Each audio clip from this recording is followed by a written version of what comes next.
We'll continue with Caroline Rose from the Greens. Merci Monsieur le Président et merci à la Commission et au SEAE d'être présents aujourd'hui.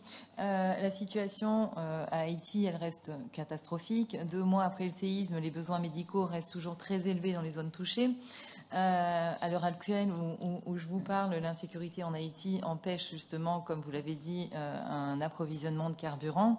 Ma collègue Sylvana González a parlé aussi de la problématique d'avitaillement des services médicaux. Donc ça pose aussi un problème et il faut trouver des solutions rapides pour cet approvisionnement et pour assurer une continuité des activités médicales dans le pays. D'un point de vue interne, Haïti est à genoux à cause de la profonde dégradation sociale et politique. Je ne vais pas répéter tout ce qui a été dit, mais on rajoute ça, on rajoute un problème sanitaire, on rajoute la Covid, on rajoute aussi la violence armée des gangs organisés. Moi, je me pose quand même une question concernant les gangs. Je me dis qu'ils sont armés, très bien armés, ils ont des munitions. Comment est-ce qu'ils s'approvisionnent au niveau de ces armes et ces munitions? On n'a pas de contrôle au niveau des ports, donc on peut se poser la question à savoir si les armes arrivent par les ports.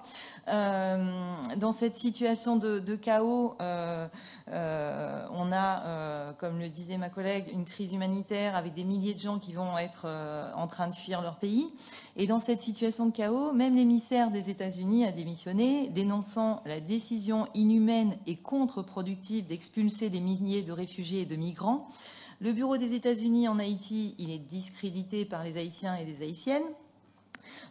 Aujourd'hui, les dirigeants ils sont incapables d'assurer une bonne gouvernance pour le pays et de protéger la population contre justement ces bandes armées.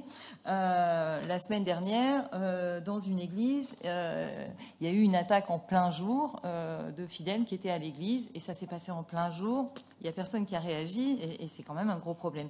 Et puis, je pense qu'on doit soutenir, on soutient bien sûr Haïti, mais soutenir la société civile qui ont élaboré un accord, Montana. C'est un accord qui a été élaboré par un certain nombre d'acteurs de la société civile, dont les organisations paysannes, les organisations de défense des droits des femmes, organisations de défense des droits humains et bien d'autres. Et dans cet accord, il y a une feuille de route qui est établie sur des mécanismes de processus électoraux, la participation citoyenne aux politiques publiques, la gestion décentralisée des affaires de l'État, la sécurité publique, la justice, les droits humains, etc. Je pense que pour ramener un climat de sécurité et de démocratie, il faut soutenir cet accord de Montana. Et puis je me pose une autre question aussi. Vous avez parlé tout à l'heure des élections au 2e semestre 2022. Je me pose quand même la question, est-ce qu'on peut vraiment avoir des élections qui soient démocratiques déjà au deuxième semestre 2022? Merci.